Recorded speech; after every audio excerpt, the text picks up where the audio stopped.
My name is Andrea Green. I studied physiology at the University of Aberdeen before qualifying as a chartered accountant with EY in Aberdeen, hmm before moving into internal audit and risk in Perth in Western Australia. I then hmm moved back into finance recruitment when I moved back to Scotland. It's great to be back reflecting on how my time at Aberdeen has helped my career and everything that's followed. Thank you so much. And why did you decide to go to the University of Aberdeen? Well, we were always told at school, and my parents backed up that we should study what we enjoyed. Aberdeen was closest to Orkney, which is where I'm from. There's a Hmm. boat directly up to Yeah. Stromness, in Orkney, so that's why I chose Aberdeen. I did want to go to one of the historic old university as well. I was lucky to enjoy learning. I was choosing between sort of science, art, and English in sixth year, and science won for me in the end. I've hmm always been quite fascinated by how the human body works. So I started off actually studying psychology, chemistry, and biology in my first year, and then I started to focus more on the biomedical sciences as I went through my degree. So that included the likes of anatomy, pharmacology, Yeah. genetics, etc. So it was really interesting. And I ended up in physiology in third and fourth year, as that's what I enjoyed most and what I was best at. And then obviously moved on. So the transition, you're probably Yeah. going to ask me about that. Yeah, I'll ask you about that. And just more about your student life. What are some of your favorite memories from being a student at the University of Aberdeen? You know. Yeah, I mean, I look back to Aberdeen University really fondly. I think the science degree is pretty busy. There's a lot of hours actually on site. I'm sure it's the same now in the university each week, maybe compared to an arts degree or something like that. So I think it gave me a real sense of discipline early on, and also just a curiosity for things that stayed with me. I obviously built some great friendships, being on site a lot. I've been, those are friendships that have lasted. I even played a bit of netball when I was there, which was a nice balance to studying. So overall, it was just a really positive time for me. I loved the city as well. Interesting. And how did you transit from studying physiology to working in Big Four? In the Big Four. Um, well, basically, I think I was looking to move into business. I kind of felt in maybe about my third or fourth year, I want to be in a business environment. In the science, there's clearly a lot of problem solving and numbers, which drew me to accountancy. And so what happened is the big four accountancy firms visited the university in third year. I think it hmm was actually called a milk ground at the time. I don't know if it's still called that. And I took the opportunity to apply at that stage, and I was very lucky to be accepted to EY in Aberdeen to study Yeah. for a CA, which is Chartered Accountancy, hmm via ICAS, which is the Institute of Chartered Accountants for Scotland. I was what they called non-relevant, and I think I was the only non-relevant student joining. The others had all come via the accountancy degree, but obviously I'd come from science. So I had some extra exams to sit when I first started. So I realised how much I'd enjoyed the numerical side of things, and that's why I really ended up in accountancy. That's very impressive. And if you had to summarize your career journey, what would be the key milestones? Oh, throughout my entire career. Yeah. I mean, it's all been good in different ways. Like I really enjoyed my time at university. I was really interested in it. I loved my time at EY because I think it was a fantastic opportunity to gain a business qualification, to get a really wide, diverse amount of business, in that qualification as well, and really to meet a fantastic crowd of people, both through the people that I trained with, Yeah. and the people that I met on what we called block, which is where you went to do your studying with other firms as well. Mhm. I had a fantastic time in Australia, where I moved into risk and internal audit, and that was a great opportunity with the firm as well.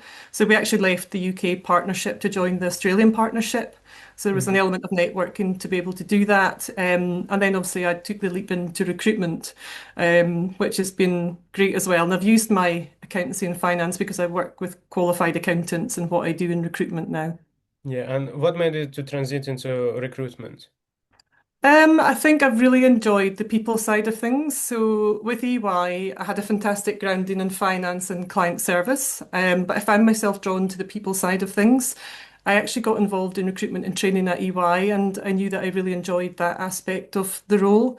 A close friend of mine actually made a move into recruitment, and I talked to her a lot about it, and I really liked the sound of her role. So when I moved back from Australia to Scotland, I thought it was the perfect time to transition, and I did that. So, and as I work in accountancy and finance recruitment, it lets me combine my finance background with helping people to find roles that really fit them. And I Yeah. love that balance as well. Interesting. And how does your typical day looks like now? What do you do? It's so varied.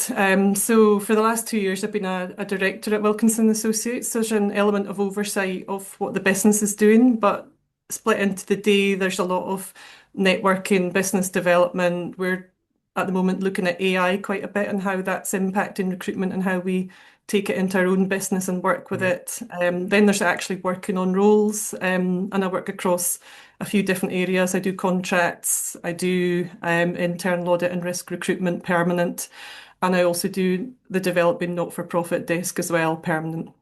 Interesting. And what would be your advice for students who want to do the same thing?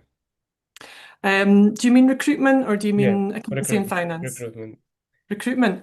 Recruitment's an interesting career. It's so varied. You'd have to love working with people. You don't need to be like me. You don't need to be a specialist in accountancy and finance to do recruitment. I'm the only qualified CA in our business, and there's other excellent people in our firm Mm. who can do it as well. You need to definitely enjoy working with people. Any aspect of what humans go through can come up and does come up. So Mhm. it's great in that respect. It's really interesting, but it can also be really challenging. You need to be able to be trusted by your clients and candidates as well and build long-term relationships because people want to work with people that they trust, people that they enjoy working with. So yeah, it's all about relationships as well. And what do you say emerging technologies changing this industry or? Absolutely, yeah. It's going to be unrecognizable. It's becoming unrecognizable. So AI is becoming a big part of it, and a lot of it is around sort of outreach to um, candidates and clients. So rather than having to do everything manually all the time, that's a big part of what the change is. But also, people still want to deal with people, so we need to make sure that we are still keeping it human as much as possible, and we're very much values led in that way. We want to keep it human while using the Yeah. data tools to not fall behind, to make sure that we're contacting as many people as we can. But yeah, we need to be very mindful of balancing the human and AI element. Interesting. And what would you say was the proudest moment in your career? Oh my goodness. I've had sort of different ones. So in accountancy and finance, I probably would bring it back to more technical, like coming from that non-relevant background Mm-hmm. and passing the CA exams like that felt like quite a big thing. The CA exams are big exams. Everybody coming from university is more than capable of doing it. But it's just another layer on top of your university studies. You're working hard, you're studying hard. So it's quite an achievement for anybody to get through accountancy exams. But I'd also say like there's moments in recruitment which are more human.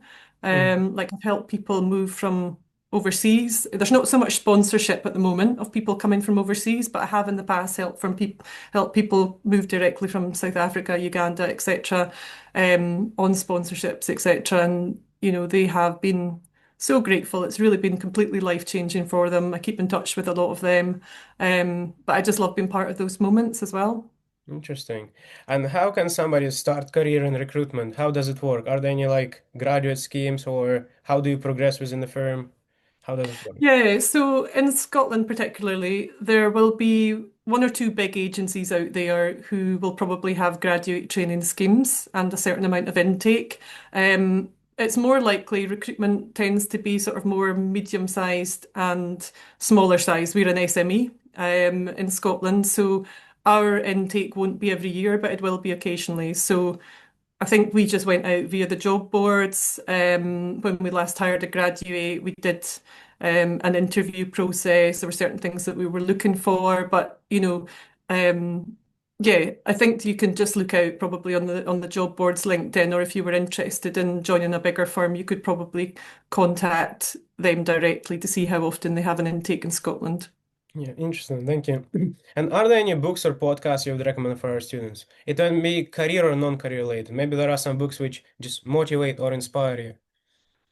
Yeah, I mean, so in terms of podcasts, like I absolutely love everything that's about health and well-being and personal growth. It sounds really obvious, but it's so important to keep up with the news. I'm sure Mhm. most people do, but I think when you get into a business environment, when you're networking regularly, you really need to know what's happening. So I tend to keep it light. I listen to a podcast called The Smart Seven every morning when I'm out on my morning walk, and that's quite nice just to listen to get the basics that's going on for the day. I also really enjoy the podcast, The Diary of a CEO by Stephen Bartlett. Yeah. He covers a really broad range of interesting and diverse topics, and it's a good listen generally. And then you can do a deep dive into any particular area that you enjoyed or is relevant. So things that I've enjoyed recently have been around AI. There was a good one on body language, which is fantastic for business and recruitment, Mm. both on Teams and face to face. And there was one on nutrition, which I really loved recently as well. So I tend to take those topics and then go away and explore the author in the book once I've seen something that or listened to something that I really enjoyed. Very interesting. Thank you. And would you say networking is important for students? And if yes, how can they benefit from it? Sorry, would you say that what is important Yeah, for yeah. students? Would you say networking is important On for students networking. and how they can benefit from it? Yeah, networking's hugely important. Like I would say it's how I've learned, grown and built my own career. Although I didn't network into my first role in EY, I relied entirely upon CV and interview performance because I didn't really understand or know about networking. Hmm. I found it was really important to network within EY initially to move between the UK and Australian business. And then obviously once I returned to Scotland to network within recruitment markets and recruiters to choose the firm that I wanted to work with, which is W&A now. Networking is then a massive part of what we do as recruiters, because as I mentioned before, people want to do business with people that they trust and they genuinely enjoy working with.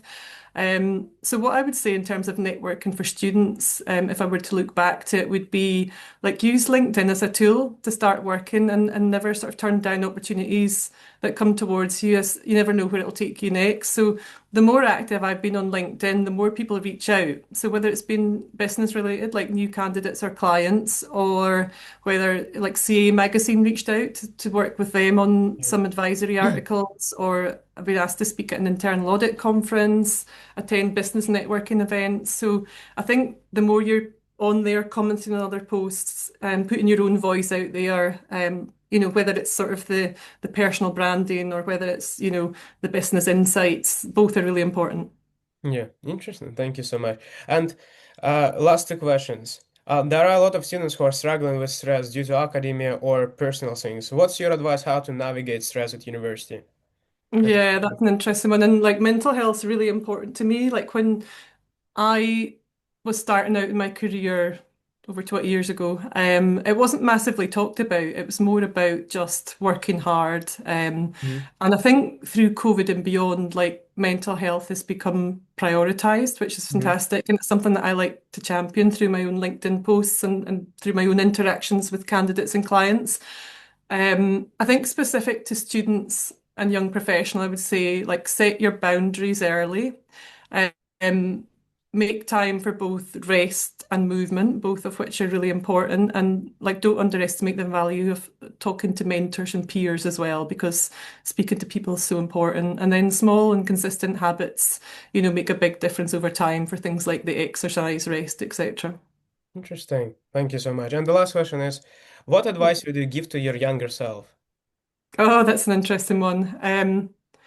I think I would probably just say what I've said already in that, you never know where your interests might lead. So follow what you enjoy. Your career doesn't have to follow a straight line to be meaningful. And you can make pivots. Like you don't have to be a physiologist because that's what you studied at uni. You don't have to be an accountant because you studied accountancy. That's a route to business. Keep going next to what you really enjoy, and that makes work so much better for you.